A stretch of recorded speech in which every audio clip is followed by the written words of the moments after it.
My name is Richard Frye. I am here tonight to try to demonstrate how I make decorative feathers.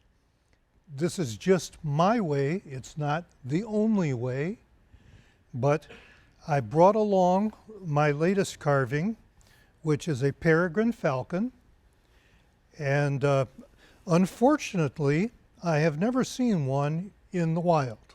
I've never seen one alive, even in a zoo. And when I carve, I really enjoy having a mounted bird, not for the anatomy, because most taxidermists just stretch the skin over a styrofoam form. I need to measure and get the colors of the feathers exactly right. And I like to do it very detailed. In order to make your birds jump to a new level, sometimes they present the opportunity to insert feathers. If you look at this bird, you'll see that these tail feathers look individual because they were. They were all carved, textured, and painted before I even started the block of wood for the body. And then you have to paint them and texture them and everything before you insert them, because how would you get the undersides in between the other feathers and all? So for the sake of this demonstration tonight, we don't have hundreds of hours to spend to show you how to do everything. So we're going to try to show you a few techniques, and I've tried to advance some of the things to try to make it a little smaller or shorter for us. When I start with a thin piece of wood, and I take that piece of wood and I try to put the contour of a feather on it. The contour is a slight bow this way, and a slight undercut on the bottom, and a slight tip or dip on the tip of it. I usually thin them down more with my power drum sander. I use a drum sander a lot. And when I say a drum sander, I'm talking about one of the rubber drums that you can get, and you take a piece of sandpaper and you wrap it around and you turn the key on the inside and it tightens it up, and it doesn't give you a lump when you go around. It's nice and smooth, and you can really save a lot of time if you've got one of those. After I get it sanded, the next thing to do is to try to texture it. And if you'll look at this feather, I have put in a few splits. Now, splits are when their feathers actually come apart, and if you've ever held a feather, you know that sometimes they come apart. You can rub your fingers down and they'll, just like a zipper, they'll come back together. But in the wild, they'll have a few splits. And here, I took a split and folded it over on top of the other feather and left the crack that it came from underneath. So at this point, I've already put in the vein down the center, and I've wood burnt one side of it just to save time so that we didn't waste a lot of time tonight. The underside would have the vein and it would get wood burned similarly, but I don't plan on painting that, so I'm not going to bother about that tonight. When I wood burn, the first thing I want to do is I take a piece of very fine sandpaper. This is 360, and I hold it like this, and I get my trusty wood burner, which is the cheapest brand or the cheapest model that this brand deals with, and I have had it since 1985, so it's lasted a good long time. And I take the tip and I put it at an angle like this, and I just hit it just a little bit to make sure that I've got a nice sharp edge on that. Now, after doing a lot of birds, you will ruin that tip and you'll have to get another one. But it'll last 20 or 30 birds, so you know, I can afford it that often. All right, I'm going to turn it on. A lot of people make a common mistake with a wood burner. You're not trying to char the wood. You're not trying to make it real dark. You're trying to put a groove in it easily that will hold the paint and show the groove when it's done. And the finer the groove, the less paint you can put in before it's filled up. The very first bird I ever carved, even though I was taking lessons from a world champion carver, I screwed up when it came to painting because the class was already over and I had to paint it on my own. And I used paint straight out of the tube without thinning it. And I filled up all the texture that I put on it. And it made me so mad, you know. So then I redid the whole bird and did it all over again. But I give you those hints. Turn your wood burner up just to where you kind of color it, but you see that that's not a real dark coloration, and there's no black in it. All right, let's start here. And one of the things that you do, you have to watch the way you make your individual lines. You don't want them coming perpendicular to the vein. You don't want them going straight, and you don't want them going down, and you don't want to end up looking like a Christmas tree. And when I tell people how they should wood burn, or how their wood burning should look when it's done, if you can see big white lines in between any of them, you haven't got it fine enough. You should be you should see some, but you can see most of that is, well, at least half of it is brown. I typically it depends upon which feather I'm doing on a bird. If it's the head, it's very fine. If it's the tail, it's not as fine. This is from a tail feather. On this thing, I would do about 40 lines to the inch. That's about how coarse I do it. On finer feathers, I will do it 60 lines to the inch. But we'll start in, and you can see this curve comes down, and I'm going to start there. Whoa, I've got it way too hot. I normally start at a point, and I've got it marked on my thing, but for some reason it really wasn't right for here. So I turned it down about a half, and it's still too hot. I see smoke coming off. I don't want that.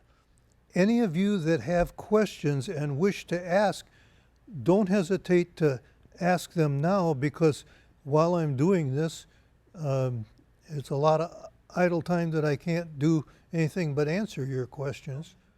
I made that too deep, so what I just do is take and go back to that and take this one split that I had here and just make it a long split to make it look like the feather was split there. This is all Tupelo. I prefer Tupelo to bass because bass fuzzes. Bass fuzzes bad. When you sand it, you'll know that. Even when you grind it with a diamond point, you'll get a lot of fuzz. Bass is very locally available. It's grown right here in Michigan.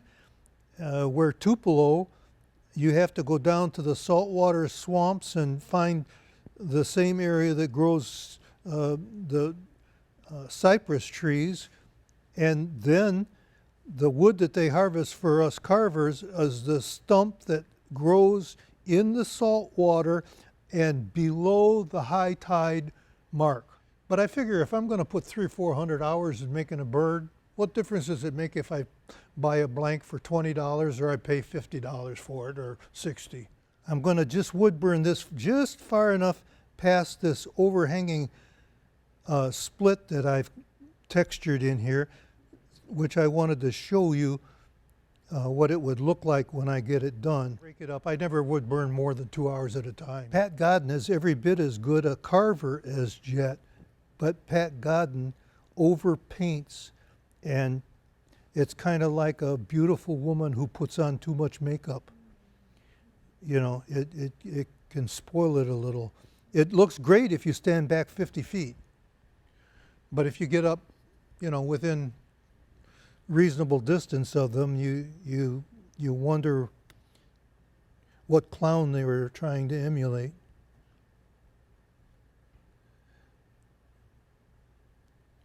You get the idea now of how that one piece of feather is flipped over on the other one. Now that's a very good attention point for judges, because if it's painted with a band across it, like the tail feathers on this bird here, you see how they got the dark feathers and then the white bands across it? Well, if I plan a band that goes across and it shows here where it's on that thing, it will really accentuate it and make it look even a lot better. Do we have any questions about the feathers so far at this distance? Okay. No, no. The piece of glass here is my palette for my painting, because that's what I'm going to do next. This is one of my painting boxes. The top shows you some of my brushes, and going down in the boxes, you'll see the different colors of paint that I have.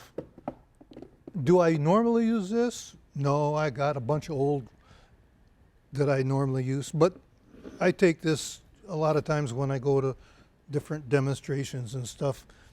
And so I'm going to need to get to this one so that I can find out what number some of my stuff is. Okay, I want a number 12.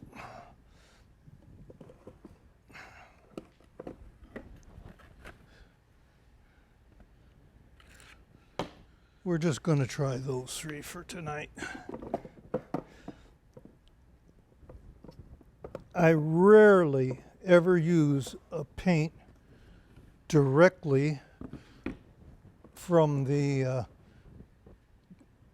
tube, which that color. I almost always mix them because they're just not the right color.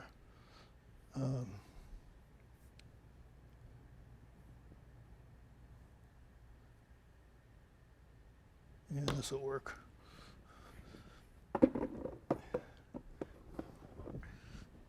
This is burnt sienna, and it's kind of a light brown. This is just plain old Mars black.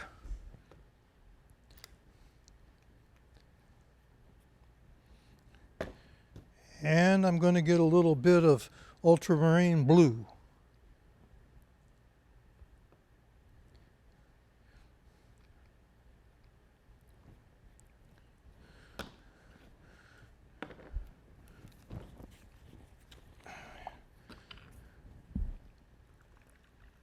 Water.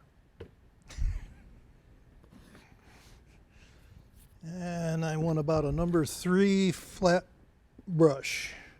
So we'll take this one here. Okay, I'm going to put a little black, a little brown,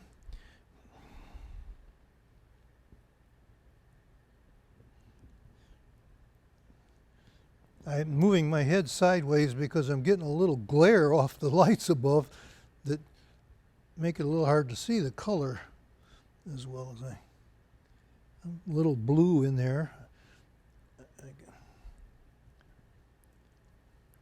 Yeah, that's getting better.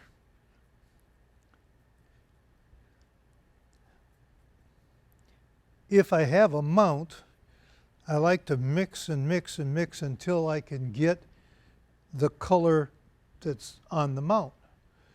And one thing with acrylics like this, I've never been able to successfully do oil painting. Jet Brunet does nothing but oil painting, believe it or not. Pat Godden uses acrylics, and they're the two best. So, there's no real reason why you can't use either one if you're accustomed to it. But I just am too messy to wait for the drying time that it's needed on some of the oils. And I've tried it a couple times and give up as a bad example or a bad case. I'm not carving or trying to emulate any specific bird here today. I'm just giving you techniques. But the first thing I do, I always like to start with my dark bird or darker colors and then paint my lighter highlights on top of it. And one thing with acrylics, whatever color you look at when it's wet, it's going to dry darker. It's always going to dry darker. When I start out, I want it nice, and you see how soupy that is? It's pretty soupy. Why? Because it goes down in those little holes or those little grooves that I've made, and yet it won't fill them up. If you use the paint straight out of the tube, it'll fill them up. You gotta thin it down. When that dries, those will all still show as veins.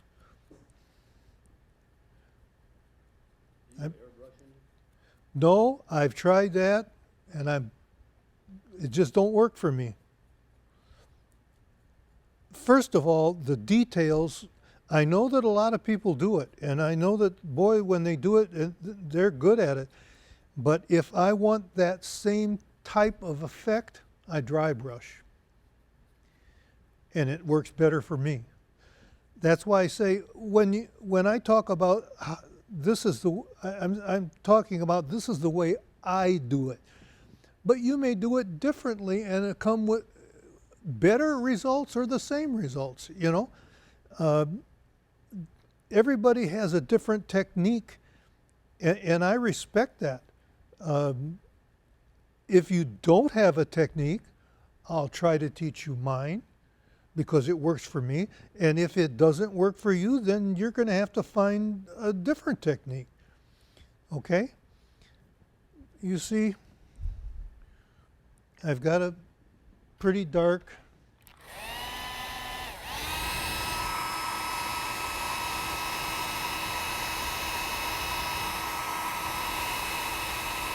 this little hair blower that I got for 50 cents at a rummage sale dries it real quick.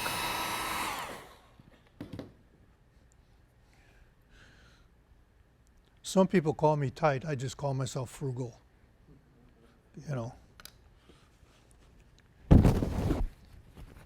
My wife has asked me a couple of times, she says, don't you want to go get some good tools? I have, in my basement, I have every woodworking machine you can think of, and I think 2 of them I bought new.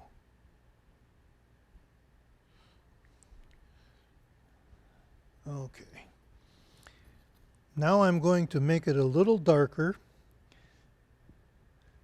and I want to come closer to the center.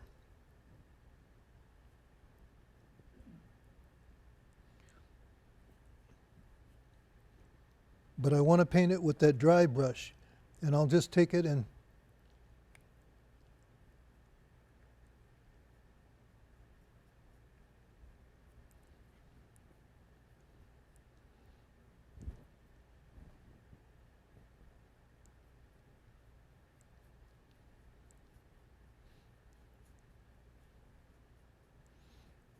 you notice how many times I'm going back to the paint with my brush?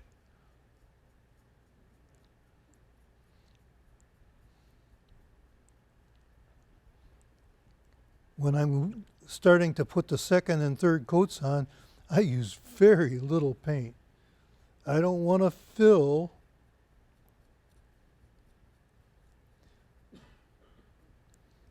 now I've got one area right here that I really want dark, and that's right on the shadow underneath that piece of feather that I'm flipping over on top of the other one. So I'm putting that in like this.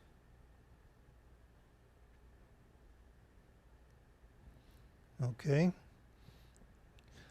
I should have got these edges a little better too.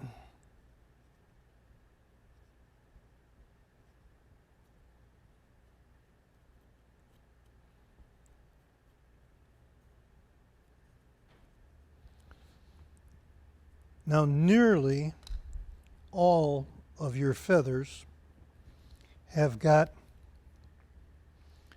a lighter edge on the very edge. Unless if they're basically a white on the underside. The one thing I caution you never do, this is titanium white. It is so white, you never want to use it. You never want to use it the same color as titanium white because it'll look like a piece of chalk when you get done. White, glaring chalk. Even when you want something to look very white, you take and warm that color up with some warm before you ever use it, and it'll still look white. Now you see what I did? I just made this. This looks awfully colored. It might still be too white for what I want to do. So I'm going to take and rub some more over here in the side.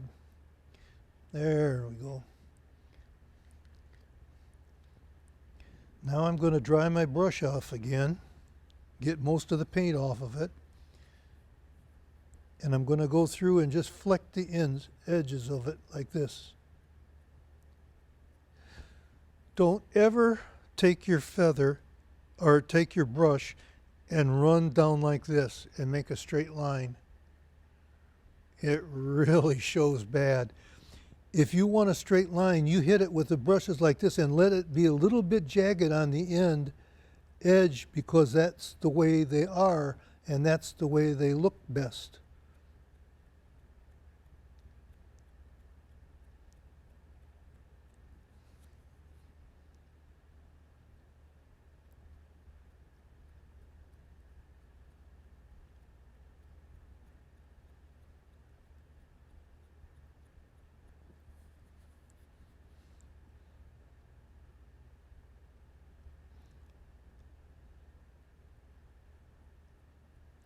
The only time I run straight down a line like that is when I'm trying to paint the vein a different color or darken it or lighten it.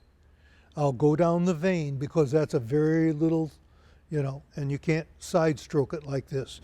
But when you're wanting to just do the edges and stuff like that, you want to side stroke it and make them a little bit ragged on the edge because it blends in so much better and looks so much nicer.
I tried to do the edges there and I got a little paint on where I didn't want it, so now I'm going back and just blocking that out.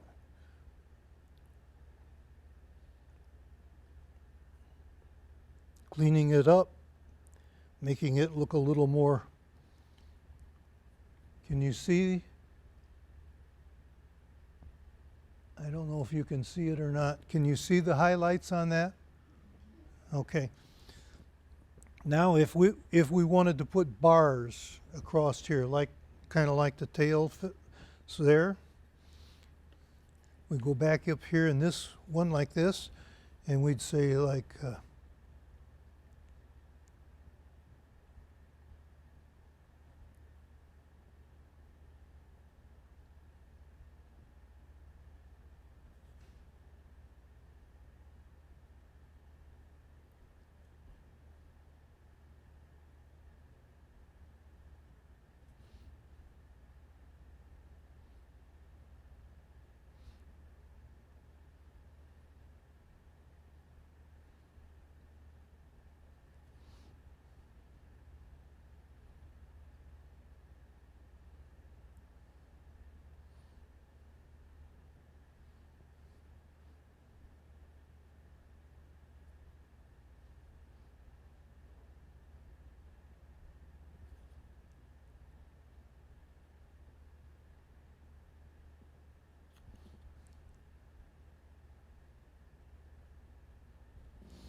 on most of the feathers on that bird, I've got anywhere from 8 to 10 coats of paint on each feather.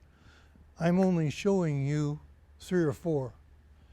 I will normally go over that body 2 or 3 times, and every time I'll vary the colors a little bit. Like for instance, I'll go in and Richard, will you always go to the upper side of the feather first? no, no. No difference? The only reason why I'm doing the upper side is because I had the texture on it. The lower side is usually always lighter in color, so it would start out with a base color more like this. Okay, it might have a little more in there, like about like that, but you can see that it's a lot different. But no, it's just a personal. You can do it either way. Once I get this bar in here, I notice that some of them have faded out a lot, so I'm going to go to this lighter color. If I can wet it again, it's starting to dry on me already, and I'm going to see if I can very easily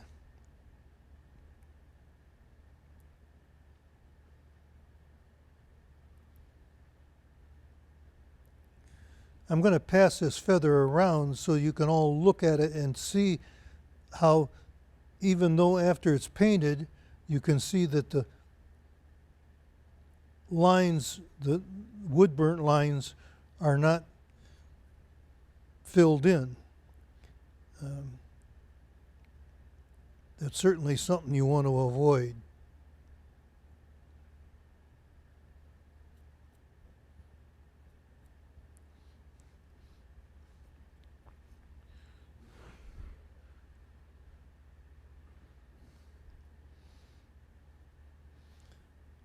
Any questions?